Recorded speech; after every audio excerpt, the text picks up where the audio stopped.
ফায়াকুলু রাব্বি আহানান, আমার রব আমাকে অপমান করেছে। আর আল্লাহ বলেন কাল্লা, কখনো নয়। রিজিক সংকীর্ণতার কারণটা কি? আল্লাহ তাআলা বলেন বাল লা তুকরিমুনাল ইয়াতীম। তোমার রিজিক সংকীর্ণতার অন্যতম কারণ হলো, বরং তোমার রিজিক সংকীর্ণতার এক নম্বর কারণ হলো তুমি ইয়াতীমকে সম্মান করো না। ইয়াতীমকে সম্মান করো না। ছোট যে ইয়াতীম যদি ছোট হয়, ওরে সম্মান করবো কেমনে? রাসূলুল্লাহ সাল্লাল্লাহু আলাইহি ওয়াসাল্লাম জানায়া দিয়েছেন, মুফাসসিরিনে কেরাম বলেন উদ্দেশ্য হলো, ইয়াতীমকে সম্মান করার উদ্দেশ্য হলো ইয়াতীমের হক তুমি যথাযথভাবে আদায় করো না। ইয়াতীমের সাথে যেমন আচরণ করার কথা তুমি আচরণ করো না। এজন্য আল্লাহ সুবহানাহু ওয়া তাআলা জানায়া দিলেন রিজিক সংকীর্ণতার এক নম্বর কারণ হলো ইয়াতীমের সাথে অসদাচরণ। সেজন্য ইয়াতীম দুই ধরনের হতে পারে। একটা হলো সম্পদওয়ালা ইয়াতীম, আর একটা হলো সম্পদ নাই গরিব ইয়াতীম। ইয়াতীম যদি সম্পদওয়ালাও হয় গরিবও হয়, উভয় ইয়াতীম সর্বপ্রথম আমাদের কাছে ভালো ব্যবহার পাবে। ইয়াতীম যদি সম্পদওয়ালা হয়, টাকা পয়সা থাকে, তাইলে তার সম্পদ আছে, ধনী আত্মীয় স্বজন আছে, এজন্য ওই দিকে তাকিয়ে অনেকে তার সাথে ভালো ব্যবহার করে। আবার ইয়াতীম যদি গরিব হয়, মা বাবা নাই, গরিব মানুষ, সম্পদ নাই, এমনি তো ইয়াতীম আরো গরিব, তার সাথে একটু খারাপ আচরণ বেশি করে। কিন্তু স্বাভাবিকভাবে যে ইয়াতীম, সে যদি ধনীও হয় গরিবও হয়, তার সাথে ভালো ব্যবহার করতে হবে, ভালো আচরণ করতে হবে, কখনো ধমকও দেওয়া যাবে না।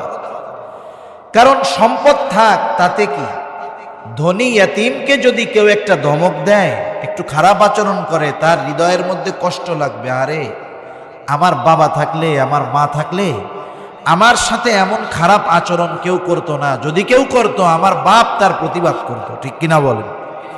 এই যে কষ্টটা ইয়াতীমের কলিজায় লাগবে, এটা আমার আপনার পতনের জন্য যথেষ্ট।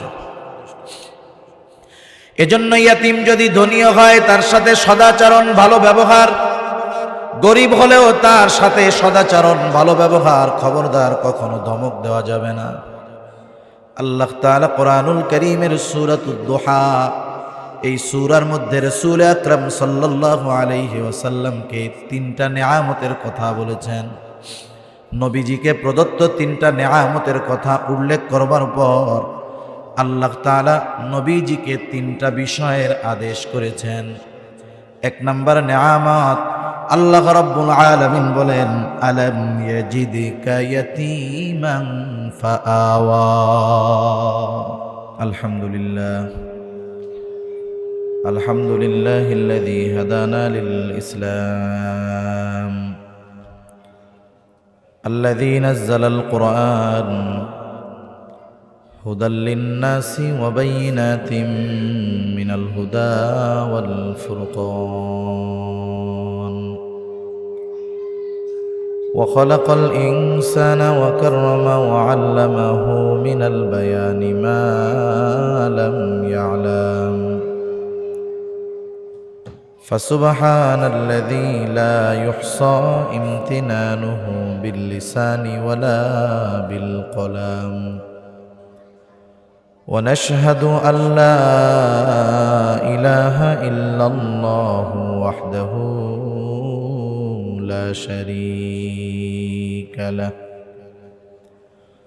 ونشهد أن سيدنا وسندنا وحبيبنا وطبيبنا وأولانا ومولانا محمد صلى الله تعالى عليه وعلى آله وأصحابه وبارك وسلم تسليما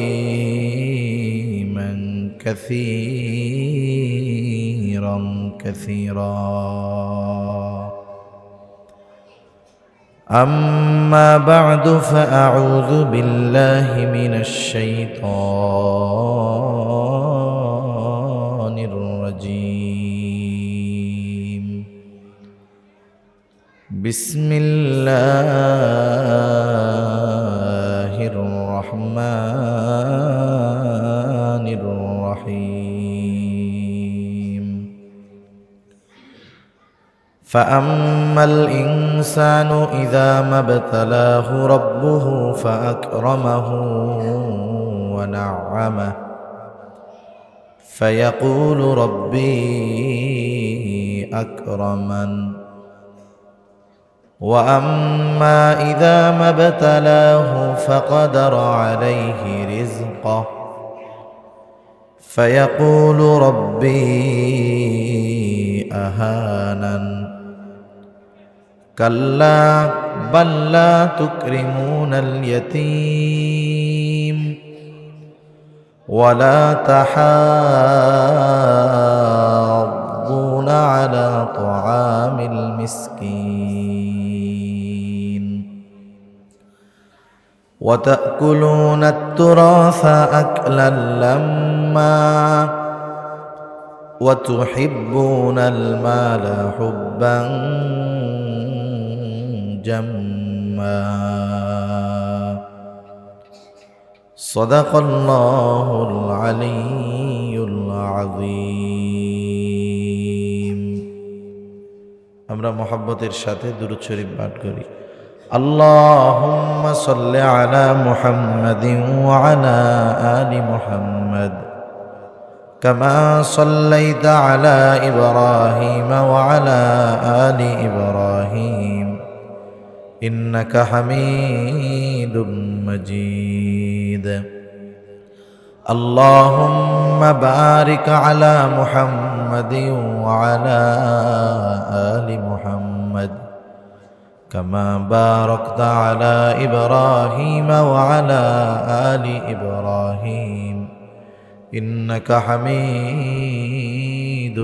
মাজিদ বালাগাল উলা বিকামালিহি كشف الدجى بجماله حسنت جميع خصاله صلوا عليه وآله لا إله إلا الله لا إله إلا الله لا إله إلا الله لا إله إلا الله محمد رسول الله صلى الله عليه وسلم الحمد لله ঐতিহ্যবাহী গাজীপুর জেলার অন্তর্গত টঙ্গী পাগাড় বিসমিল্লাহ নুরানি ও হিফজুল কোরআন মাদ্রাসা এর উদ্যোগে হাফেজ ছাত্রদের পাগড়ি প্রদান উপলক্ষে সপ্তম বার্ষিক তাফসিরুল কোরআন মাহফিলের সম্মানিত শ্রদ্ধেয় সভাপতি, আমন্ত্রিত প্রধান অতিথি, বিশেষ অতিথিবৃন্দ সহ সম্মানিত শ্রদ্ধেয় ওলামায়ে কেরাম, সামনে উপস্থিত মুরব্বিয়ানে কেরাম, সমবয়সী যুবক বন্ধু, স্নেহের ছোট ভাই এবং পর্দার অন্তরালে অবস্থানরতা সম্মানিত শ্রদ্ধেয় মা ও বোন, দয়াময় আল্লাহ রব্বুল আলামিনের দরবারে অগণিত শুকর যে মহান মালিক আমাদের হায়াতে বরকত দিয়ে সুস্থ রেখে তার মহান হুকুম মাগরিবের নামাজ আদায়ের পরে দুনিয়ার সবচাইতে উত্তম জায়গায়, দুনিয়ার অন্যতম দামি এক মজলিস, উত্তম জায়গা, উত্তম মজলিসে আসার বসার, দ্বীনি আলোচনা শ্রবণ এবং আমাকেও আপনাদের খেদমতে কিছু দ্বীনি কথা পেশ করবার সুযোগ যে মহান মালিক দান করেছেন, সেই মহান মানিবকে খুশি করার জন্য মহব্বতের সাথে জবান খুলে অন্তর থেকে আমরা একবার কালিমাতুশ শুকর পাঠ করি, আলহামদুলিল্লাহ। অগণিত দুরুদ ও সালাম সৈয়দুল আম্বিয়া, আশরাফুল আম্বিয়া, খাতামুল আম্বিয়া, বিশ্বনবী, শেষ নবী, শ্রেষ্ঠ নবী মুহাম্মদুর রাসূলুল্লাহ সাল্লাল্লাহু আলাইহি ওয়াসাল্লামের উপর আল্লাহ সুবহানাহু ওয়া তাআলা আমাদেরকে এখানে আসার বসার তৌফিক দিয়েছেন। তার তৌফিকের কল্যাণেই আমরা এখানে আসতে পেরেছি, বসতে পেরেছি, ঠিক না? কারণ এখানে যেই মানুষ তার চাইতে বাহিরে কম না বেশি? একেবারে নিকটে ঘুরতেছে ফিরতেছে কিন্তু আসতে পারতেছে না। এটা আল্লাহ তাআলার বড় ইহসান, দয়া। আল্লাহ তাআলা তো তার কাজ তাকেই কাজ করার তৌফিক দেন, যার কাজ যার আমল আল্লাহ তাআলার কাছে ভালো লাগে। তো যাই হোক, আল্লাহ তাআলা যেহেতু আমাদের আসার তৌফিক দিয়েছেন, আশেপাশে যারা আছে বিনা কারণে ঘুরতেছে, আল্লাহ তাআলা তাদেরকেও এই দামি মজমায় আসার তৌফিক দান করুন। সকলে বলি আমিন। আমি আপনাদের খেদমতে পবিত্র কোরআনুল কারীমের সূরা ফজর থেকে কয়েকটা আয়াত তিলাওয়াত করেছি। আল্লাহ তাআলার কাছে তৌফিক চাই, অল্প সময় আল্লাহ তাআলা কিছু কথা আমাকে আপনাদের খেদমতে বলার সুযোগ করে দেন, যে কথাগুলো আমাদের সবার দুনিয়া এবং আখিরাতের জন্য কল্যাণকর হয়। আল্লাহ সুবহানাহু ওয়া তাআলা এ দুনিয়াতে আমাদেরকে বিভিন্নভাবে বিভিন্ন পদ্ধতিতে পরীক্ষা নিয়ে থাকেন। যারা নিজেদেরকে মুমিন বলে দাবি করে, এ দুনিয়াতে বিভিন্ন সময় আল্লাহ তাআলা তাদের পরীক্ষা নেন। আল্লাহ তাআলা বলেন, আহাসিবান নাস আন ইউতরাকু আন ইয়াকুলু আমান্না ওয়া হুম লা ইফতানুন। মানুষ কি এটা মনে করে যে সে নিজেকে মুমিন বলবে আর তার পরীক্ষা নেওয়া ব্যতীত ছেড়ে দেওয়া হবে? তার মানে আল্লাহ তাআলা বলেন যে অবশ্যই যারা মুমিন দাবি করবে তাদের পরীক্ষা আল্লাহ তাআলা নেবেন। অনেক পদ্ধতিতে আল্লাহ তাআলা পরীক্ষা নেন। আল্লাহ তাআলার পরীক্ষা নেওয়ার অন্যতম একটি মাধ্যম যে আল্লাহ সুবহানাহু ওয়া তাআলা মানুষকে সম্পদ সম্মান দিয়েও কিন্তু পরীক্ষা নেন। আবার আল্লাহ তাআলা মানুষকে মাঝে মধ্যে রিজিকের সংকীর্ণতার মধ্যে ফেলেও আল্লাহ তাআলা পরীক্ষা নেন। তাহলে পরীক্ষার একটি মাধ্যম হলো সম্পদ দিয়েও পরীক্ষা নেন, সম্পদ না দিয়েও আল্লাহ তাআলা পরীক্ষা নেন। মানুষের স্বাভাবিক অভ্যাস হলো, সে যদি সম্পদের মালিক হয়, টাকা পয়সার মালিক হয়, সমাজে সম্মানিত ব্যক্তি হিসাবে সে প্রতিষ্ঠিত হতে পারে, সে মনে করে আল্লাহ তাআলা তাকে ভালোবাসে। সামাজিক পদ পদবি সম্পদ সম্মান পেলে সে কি মনে করে যে আমাকে কে ভালোবাসে? অথচ সব সময় কি আল্লাহ তাআলা এগুলো ভালোবেসে দেন না পরীক্ষা নেওয়ার জন্যও দেন? পরীক্ষা নেওয়ার জন্যও দেন। আবার আল্লাহ তাআলা অনেক সময় মানুষকে অভাবে ফেলেন, সংকীর্ণতা দেন, একটু কষ্টে রাখেন। অনেকে মনে করে আল্লাহ তাআলা মনে হয় আমাদের ভালোবাসেন না বিধায় আমাদের রিজিকের সংকীর্ণতা দিয়েছে। বিষয়টা এমন নয়, বরং আল্লাহ তাআলা অনেক সময় বান্দার পরীক্ষা নেওয়ার জন্য রিজিকের সংকীর্ণতা দেন। রিজিক সংকীর্ণতা তথা জীবনে চলাফেরায় কষ্ট, খাওয়া দাওয়ার কষ্ট, জীবন উপকরণের অভাব, এটা যদি আল্লাহ তাআলার ভালোবাসার কারণ হয়, যে ভালোবাসলে বেশি দেন, না বাসলে কম দেন, তাইলে দুনিয়াতে অধিকাংশ ভালো মানুষ, নবী রাসূলগণ, তাদের জীবনটা কষ্টের সাথেই বেশি কাটছে। ঠিক কিনা বলেন? তাহলে বিষয়টা আমাদের ক্লিয়ার যে আল্লাহ তাআলা সম্পদ দেন, সম্মান দেন, এটা পরীক্ষার জন্যও দেন, নেয়ামত হিসাবেও দেন। আবার আল্লাহ তাআলা অভাব দেন, সংকীর্ণতা দেন, এটা পরীক্ষার জন্যও দেন। অনেক সময় মহব্বতের ব্যক্তি যারা, তাদেরকে আল্লাহ তাআলা অভাবে রাখেন। যেমন দুনিয়াতে আমরা যা চাই সব কিছুই কি পাই নাকি? অনেক সময় ভালোবাসার কারণে আমার আপনার অভিভাবক যারা ছিলেন আছেন, ভালোবাসার কারণে অনেক সময় আমি যা চাই তা আমার পিতামাতা দেয় নাই। যেমন একটা উদাহরণ দিলে বুঝতে সহজ হবে।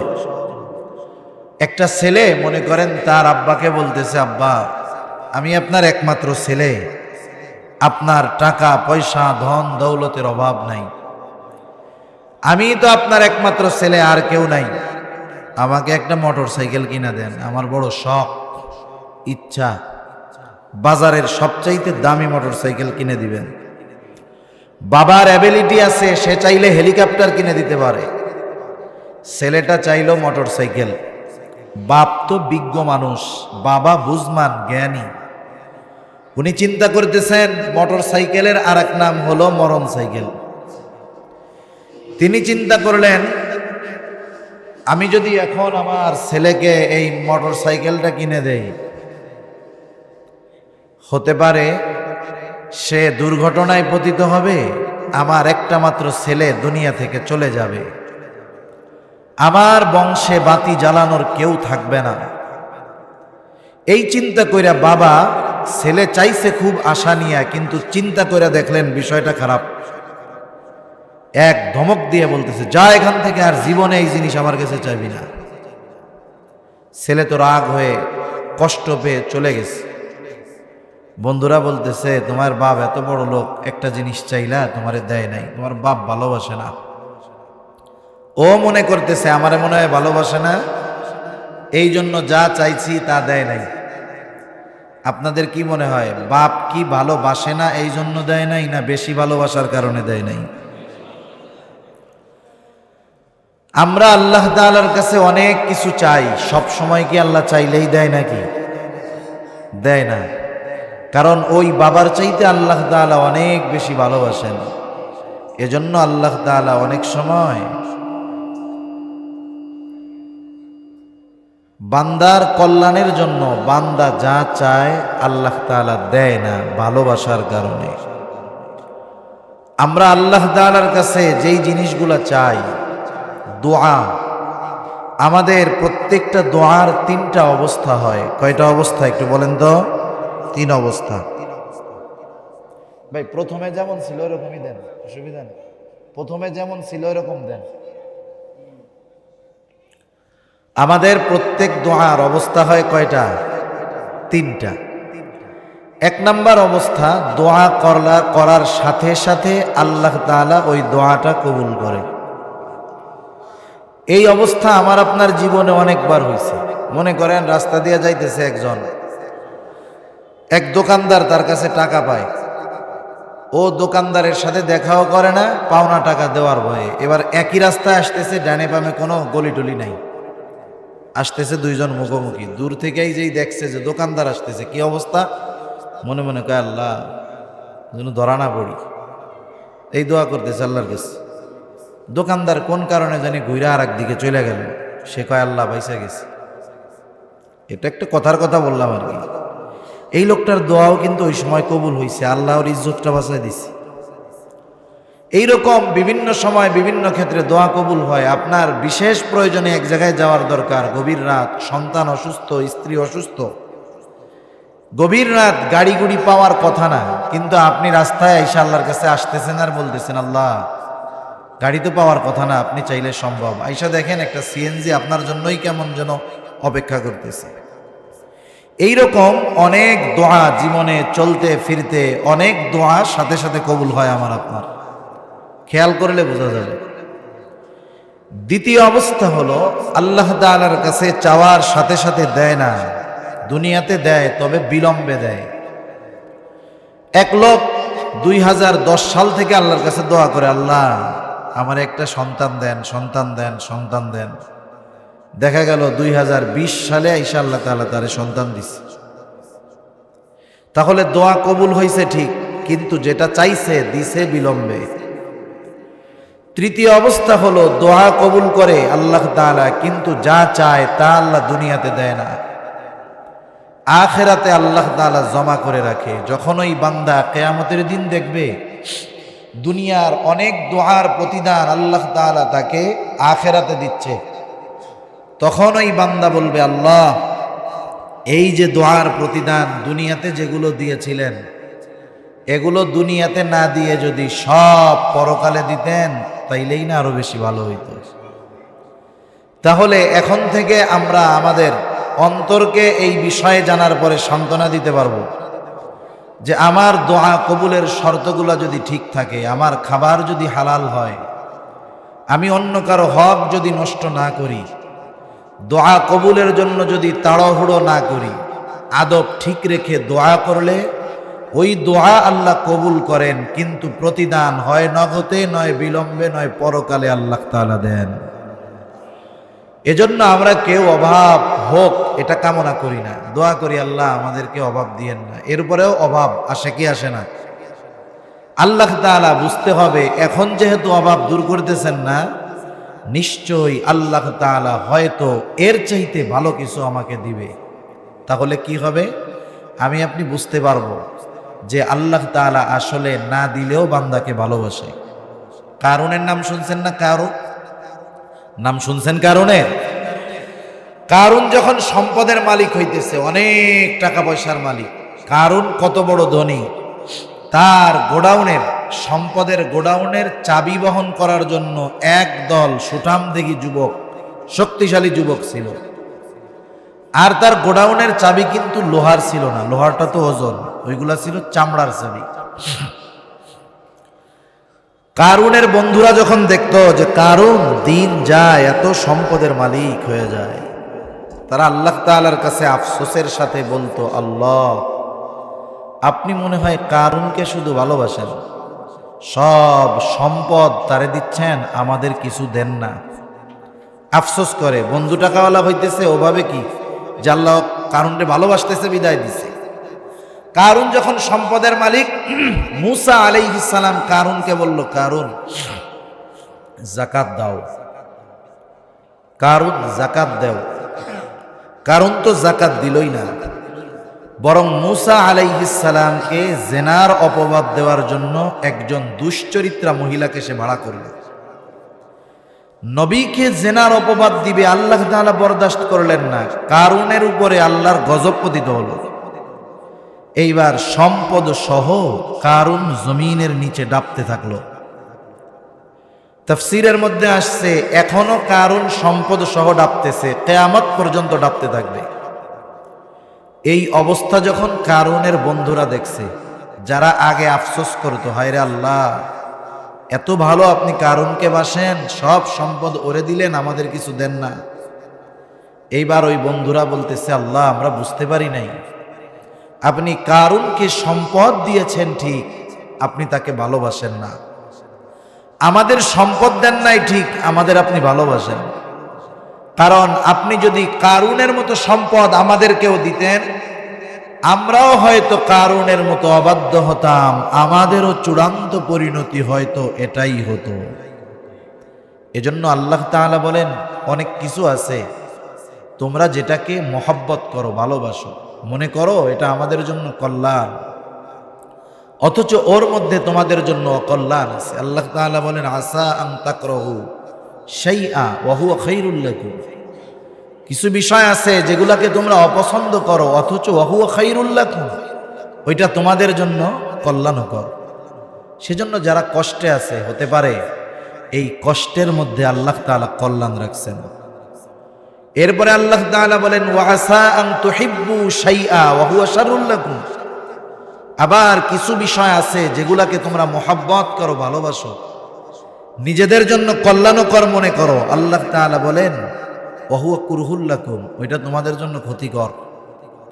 সেজন্য দুনিয়াতে আমরা যদি কখনো অভাবে থাকি, কষ্টে থাকি, আল্লাহ তাআলার ফয়সালা যদি ওটা হয়, হতাশ হওয়ার কারণ নাই যে আল্লাহ তাআলা আমাদের ভালোবাসেন না, বরং ভালোবেসেও অনেক সময় আল্লাহ তাআলা তার প্রিয় বান্দাদেরকে একটু কষ্ট, দারিদ্রতার ভিতরে রাখেন। তা যাই হোক, পরীক্ষা নেওয়ার জন্য আল্লাহ তাআলা মানুষকে সম্মান সম্পদ দেন, সে কথাই আল্লাহ তাআলা বলেন, ফাআম্মাল ইনসানু ইযা মাবতালাহু রাব্বুহু ফাআকরামাহু ওয়া না'আমাহু ফায়াকুলু রাব্বি আকরামান।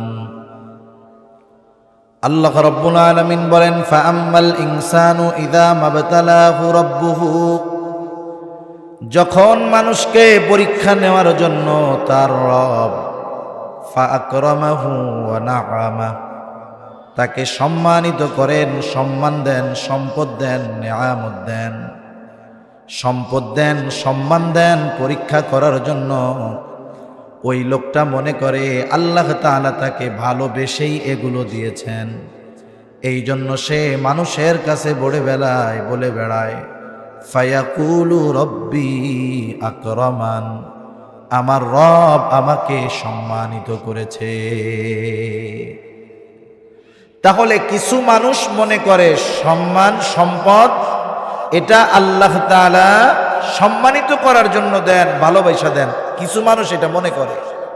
এজন্য অনেক বেনামাজি নামাজির উপরে গর্ব করে, নামাজ পড়ে না, নাফরমানি করে।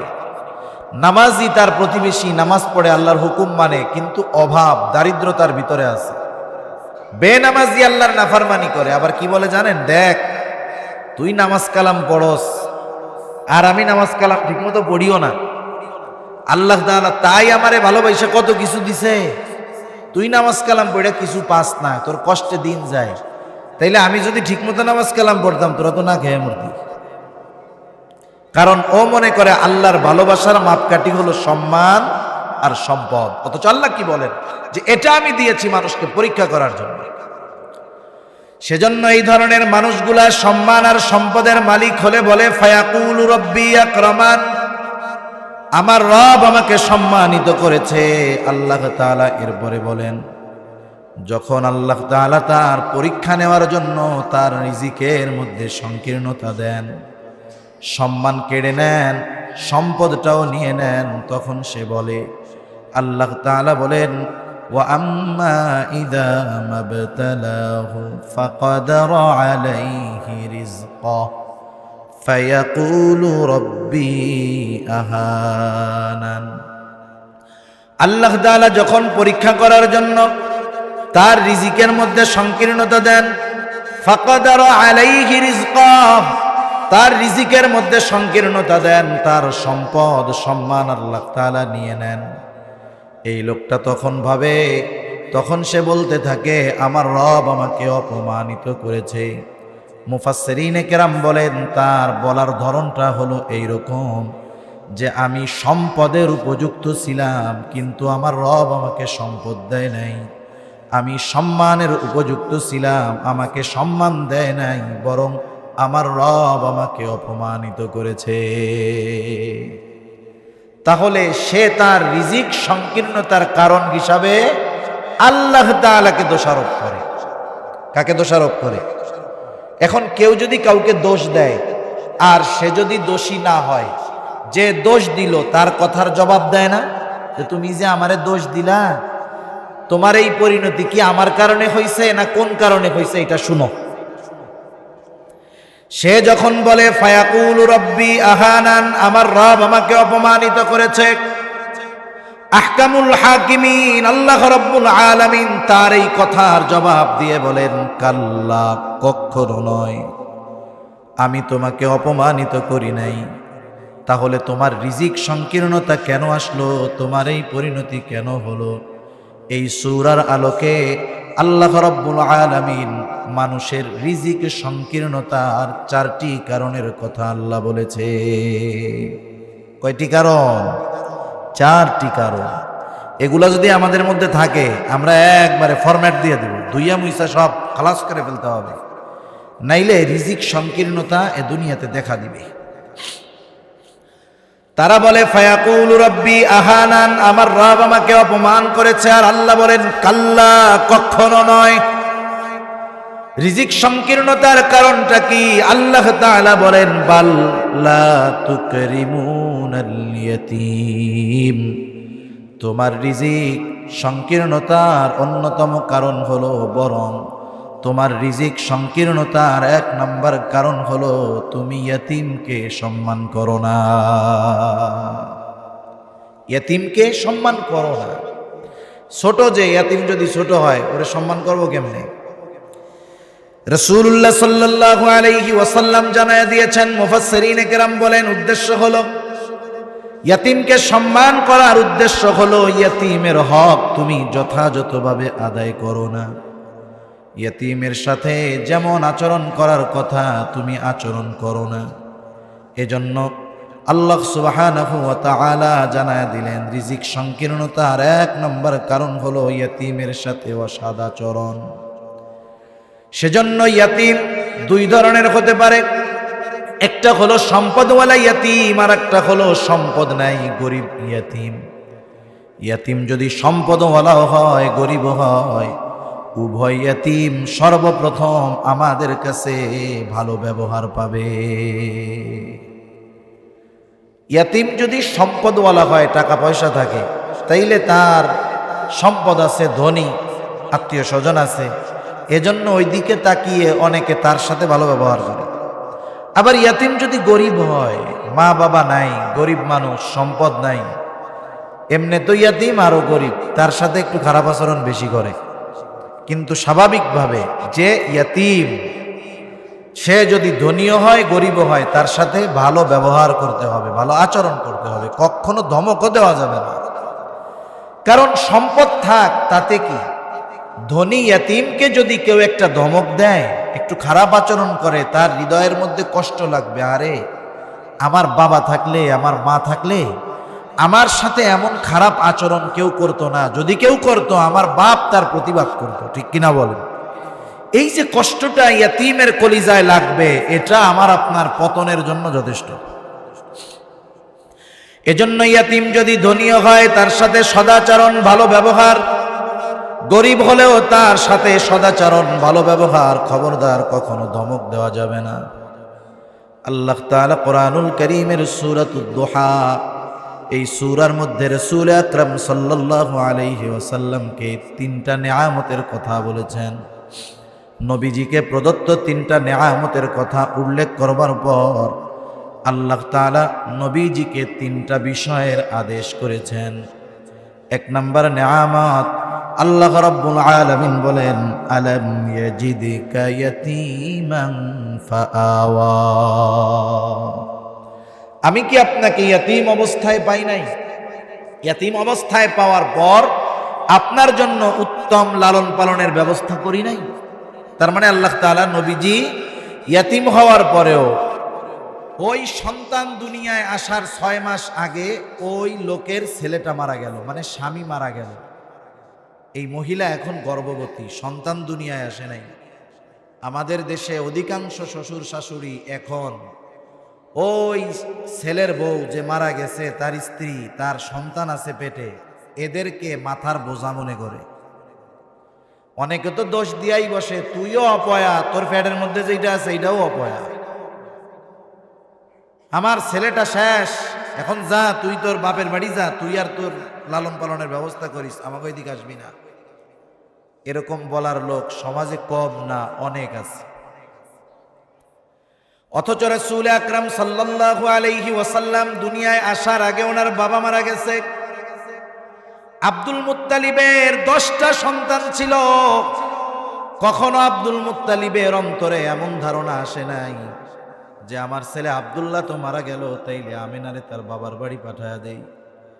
বরং আল্লাহ তাআলা আব্দুল মুত্তালিবের অন্তরে নবীজি দুনিয়ায় আসার আগে যেমন মহব্বত ছিল, ছেলে বেঁচে থাকা অবস্থায় যেমন মহব্বত ছিল, বরং আল্লাহ তাআলা ওনার সন্তান আব্দুল্লাহ মারা যাওয়ার পর নবীজি মায়ের গর্ভে থাকা অবস্থায় আল্লাহ তাআলা আব্দুল মুত্তালিবের অন্তরে আরো ভালোবাসা বাড়ায়া দিয়েছে। এটা নবীজির এক শান। রাসূলুল্লাহ সাল্লাল্লাহু আলাইহি ওয়াসাল্লামের দাদা নবীজি যখন দুনিয়ায় আসছেন কত আনন্দিত হয়েছেন। সিরাতে ইবনে হিশাম সহ সিরাতের কিতাবগুলোর মধ্যে পাওয়া যায় আব্দুল মুত্তালিব এতটা আনন্দিত হয়েছে, তার সন্তানদের জন্মেও তিনি এত আনন্দিত হন নাই। নিজে সকল অভিভাবকত্বের দায়িত্ব গ্রহণ করেছেন। নবীজির 6 বছর বয়স, মা মারা গেল। এমনটা হয় নাই ইয়াতীম মাও নাই, বাবাও নাই, এই কারণে নবীজির সাথে মানুষেরা খারাপ আচরণ করেছে এমন নয়, বরং আব্দুল মুত্তালিব সর্বোচ্চ মহব্বত ভালোবাসা আমার আপনার নবীকে করেছেন। সাথে সাথে তিনি মারা যাওয়ার পূর্বে আবু তালেবকে ওসিয়ত করে গেছেন, আবু তালেব আমার মৃত্যুর পর তুমি মুহাম্মাদের সকল দায়িত্ব গ্রহণ করবা। নবীজি ইয়াতীম হওয়ার কারণে, ওই যে বললাম মা বাবা না থাকার কারণে মানুষ যে একটা আলাদা চোখে দেখে, নবীজিকে কেউ এইটা দেখে নাই, বরং নবীজির প্রতি অনুগ্রহ ভালোবাসা আল্লাহ তাআলা সকলের অন্তরে আরো বাড়ায় দিয়েছেন। এটা বড় এক নেয়ামত। এই যে নেয়ামত আপনারে দিলাম, এই নেয়ামতের বিপরীতে আপনি কি করবেন? এই নেয়ামতের বিপরীতে আল্লাহ তাআলা বলেন ফাআম্মাল ইয়াতীমা ফালা তাকহার, আপনি কখনো ইয়াতিমদের সাথে ধমকের সুরে কথা বলবেন না। এ আদেশ নবীজিকে বলা হচ্ছে ঠিক, কিন্তু শিক্ষণীয় আমাদের জন্য, কারণ নবীজির আখলাক তো এরকমই, উনি জীবনে কোনোদিন কোনো বাচ্চারে ধমক দেন না।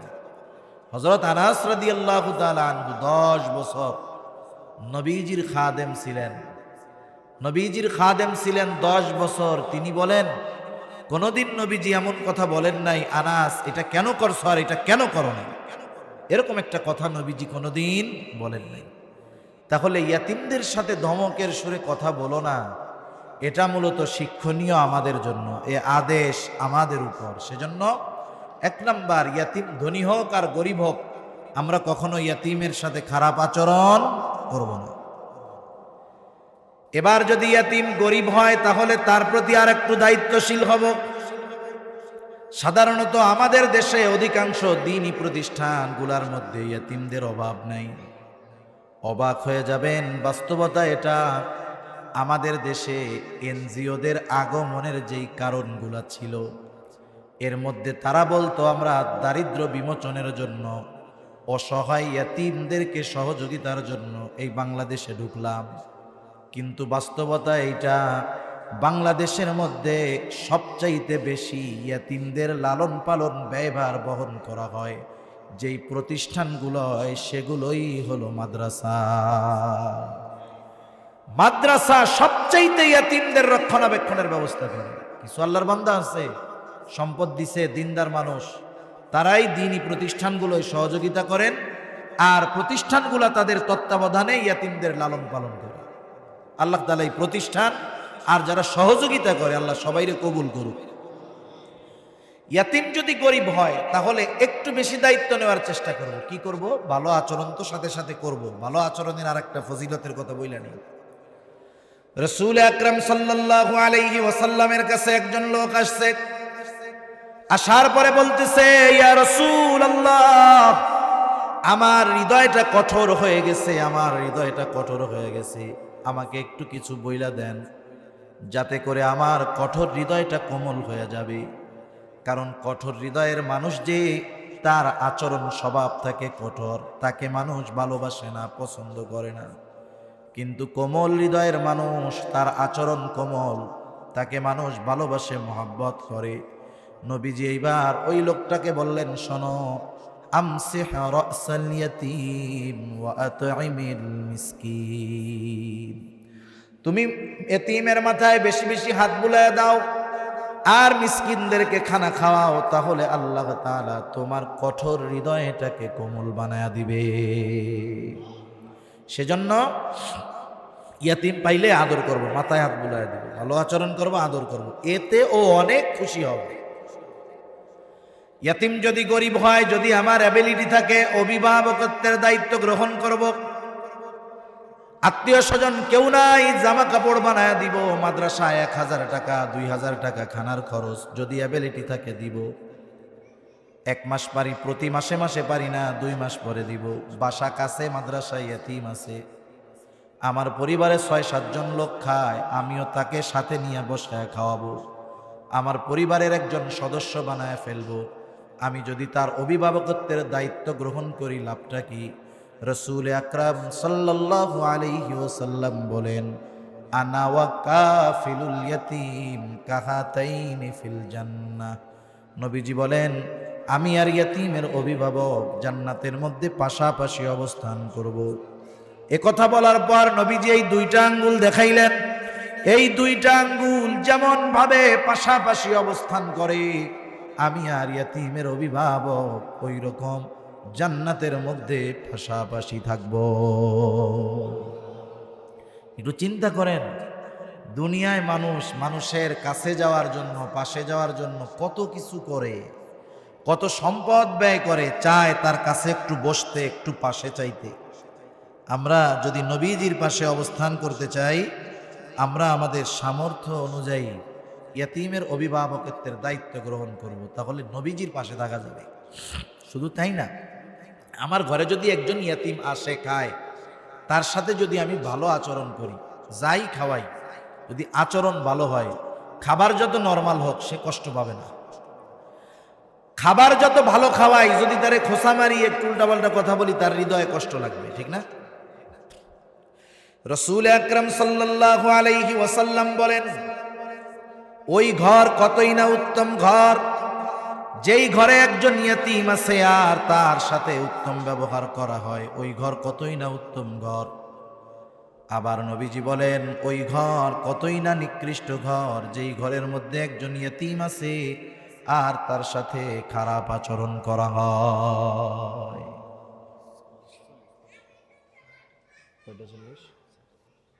শেষ করে দিব আমি? আচ্ছা ঠিক আছে, 10 মিনিট। আচ্ছা, তাহলে ওই ঘর কতই না নিকৃষ্ট ঘর, যেই ঘরের মধ্যে ইয়াতিম আছে, খারাপ আচরণ করা হয়। সেজন্য ইয়াতিম যদি নিজের ঘরে থাকে, ভাতিজা, ভাইয়ের ছেলে, বোনের ছেলে, অনেক সময় থাকে না, থাকে অনেক সময় নিজে আচরণ খারাপ না করলেও ঘরের মহিলা কিন্তু করে, ওই ঘর নিকৃষ্ট ঘর হয়ে গেছে, ও ঘর থেকে বরকত আল্লাহ উঠায় নিয়ে যাবে। এজন্য ইয়াতিম যদি আমার আপনার ঘরে থাকে, সদাচরণ করব, আল্লাহ তাআলা বরকত দিয়ে ভরপুর করে দিবে। আবার যদি কোনো ইয়াতিমের অভিভাবক হয়, তার বাবার রেখে যাওয়া যদি সম্পদ থাকে, খবরদার ওই সম্পদ গ্রাস করার চিন্তা ভাবনা করব না, কারণ ইয়াতিমের সম্পদ এটা বড় জঘন্য এক সম্পদ। আল্লাহ তাআলা বলেন, ইন্নাল্লাযীনা ইয়াকুলুনা আমওয়ালাল ইয়াতামা যুলমা ইন্নামা ইয়াকুলুনা ফি বুতুনিহিম নারা ওয়া সায়াসলাউনা সাঈরা। আল্লাহ রাব্বুল আলামিন বলেন, নিশ্চয়ই যারা অন্যায়ভাবে ইয়াতীমের সম্পদ ভক্ষণ করে, ইন্নামা ইয়াকুলুনা ফি বুতুনিহিম নারা, সে কেমন যেন আগুন দিয়ে তার পেট ভরপুর করে। বলেন তো, আগুনের অবস্থান জান্নাত নাকি জাহান্নাম? আল্লাহ তাআলা বলেন, ওয়াসায়াসলাউনা সাঈরা, অচিরেই তার আবাসস্থল হবে জাহান্নাম। সেজন্য ইয়াতীমের সম্পদ কখনো ভক্ষণ করব না। এই কাজগুলা যদি করি, তাহলে আমরা ইয়াতীমকে সম্মান করনেওয়ালা হয়ে যাব। রিজিক সংকীর্ণতার দ্বিতীয় কারণ আল্লাহ তাআলা বলেন, ওয়ালা তাহাদ্দুনা আলা তাআমিল মিসকিন। এখানে আল্লাহ তাআলা একটা মানুষের দ্বিতীয় স্বভাবের কথা বর্ণনা করেছেন। এমনটা বলেন নাই যে তারা মিসকিনদেরকে খানা দেয় না, এইটা বলেন নাই, বরং আল্লাহ তাআলা বলেছেন তারা মিসকিনদেরকে পরস্পর খানা প্রদানে উৎসাহ দেয় না। মিসকিনদেরকে খানা দিতে উৎসাহ সেই দিবে যে নিজে খাবার দেয়। এখানে দ্বিতীয় গুণ বলার দ্বারা উদ্দেশ্য হলো, প্রথমটা তার মধ্যে আছে, প্রথমটা আছে, দ্বিতীয়টাও থাকতে হবে। অনেকে আছে নিজে দেয়, অপরকেও উৎসাহ দেয়, অনেকে আছে নিজেও দেয় না, অপরকেও নিরুৎসাহিত করে। সাধারণভাবে খানা খাওয়ানো ফজিলতের কাজ। রাসূল আকরাম সাল্লাল্লাহু আলাইহি ওয়াসাল্লামের কাছে একজন এসে প্রশ্ন করেন, আইয়ুল ইসলামে খাইর, ইসলামের মধ্যে সর্বোত্তম কাজ কোনটা? নবীজি সাল্লাল্লাহু আলাইহি ওয়াসাল্লাম ছিলেন উম্মতের রূহানি ডাক্তার। একই প্রশ্ন একাধিক ব্যক্তির ক্ষেত্রে তিনি এক এক রকম জবাব দিতেন। এই লোকের প্রশ্নের জবাবে নবীজি বললেন, তুতঈমুত তাআম ওয়া তাকরাউস সালাম আলা মান আরাফতা ওয়া মান লাম তারিফ। তুমি মানুষকে বেশি বেশি খানা খাওয়াও, আর পরিচিত অপরিচিত সবাইকে বেশি বেশি সালাম দাও। সাধারণভাবে খানা খাওয়ানো ফজিলতের কাজ, আর এই খানাটা যদি মিসকিনদের খাওয়ানো হয়, তাহলে ফজিলত বেশি না কম? কারণ সে খাইয়ে আরো খুশি হবে, বেশি দোয়া করবে। এজন্য নিজে মিসকিনদেরকে, অসহায়দেরকে খানা খাওয়াবো। নিজের কাছে নাই, পাশে একজন আছে বন্ধু, তাকে উৎসাহ দিব, বন্ধু তুমি খাওয়াও। তাইলে আমার কথায় যদি সে খাওয়ায়, সে খাওয়াইয়া যেই সোয়াব পাবে, আমি তাকে উৎসাহ দেওয়ার কারণে সেই সোয়াব পেয়ে যাব। 3 নাম্বার রিজিক সংকীর্ণতার কারণ আল্লাহ তাআলা বলেন, আল্লাহ রাব্বুল আলামিন বলেন ওয়া তাকুলুনাত তুরাসা আকলান লাম্মা, তোমরা ওয়ারিসি সম্পদ সব একা ভক্ষণ করে ফেলো। দুনিয়াতে অনেক ভাই আছে, বাবা মারা গেছে, সম্পদ আছে, সে নিজেরটাও খায়, বোনের হকটাও মাইরা খায়, আছে না নাই? সেজন্য সাবধান, ওয়ারিসি সম্পদ আমরা ভক্ষণ করব না, বরং যে হকদার তার কাছে সেই সম্পদটা ফিরাইয়া দিব। আমার তত্ত্বাবধানে যদি থাকে সেটা আমানত, আমি ওই সম্পদের মালিকের কাছে তার সম্পদ ফিরাইয়া দিব। অন্যায়ভাবে যদি আমি এক বিঘত জমিনও কারো খাই, নবীজি সাল্লাল্লাহু আলাইহি ওয়াসাল্লাম বলেন যে অন্যায়ভাবে কারো এক বিঘত জমিন দখল দিবে, কিয়ামতের দিন তার গলায় 7 তবক জমিন পেঁচায় দেওয়া হবে। এজন্য চিন্তা করে দেখেন, আমি চিন্তা করি আমাদের ঢাকা শহর সহ দেশে যত কমার্শিয়াল এরিয়া আছে, আহা, এইসব জমির নিচে কত মানুষের আর্তনাদ আছে তার ঠিক নাই। এদের গলায় এত বেচান পেঁচাবে কেমনি? চিন্তা করে দেখেন। ওইটা তো বেচাইলো, সাথে সাথে বান্দার হক নষ্ট করলো। দুনিয়ার ভালো আমলগুলো কিয়ামতে যার হক নষ্ট করছে তাকে দিয়ে দেওয়া লাগবে। তার যদি ভালো আমল না থাকে, যার হক নষ্ট করছে তার পাপ তার কাঁধে চলে আসবে। সেজন্য ওয়ারিসি সম্পদ যদি আমাদের মধ্যে কারো থাকে, প্রকৃত মালিককে ফিরাইয়া দিব, এটাও কিন্তু আমানত।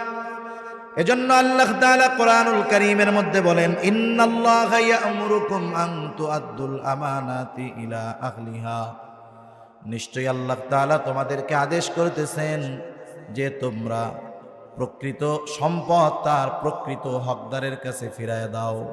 সেজন্য ওয়ারিসি সম্পদ যদি কারো কাছে থাকে, প্রকৃত মালিককে বুঝাইয়া দিব, ফিরাইয়া দিব।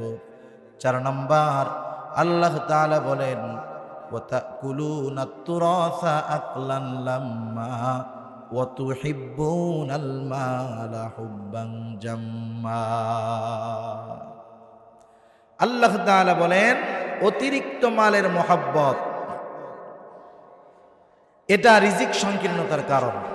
অতিরিক্ত মালের মহব্বত যাদের, এরা মাল উপার্জন করতে করতে নিজে আর খাইতে পারে না। নিজে আর কি করতে পারে না? খাইতে পারে না। নিজের অ্যাকাউন্টে কিছু থাকে না। সে তো তার ওয়ারিসদের জন্য সম্পদ সংগ্রহ করে যায়, কিন্তু নিজের জন্য কি করলো? টাইম নাই তো, দান সাদকা করে না, নিজেও ভালো মতো খায় না। এজন্য মালের মহব্বতে আল্লাহকে ভোলা যাবে না।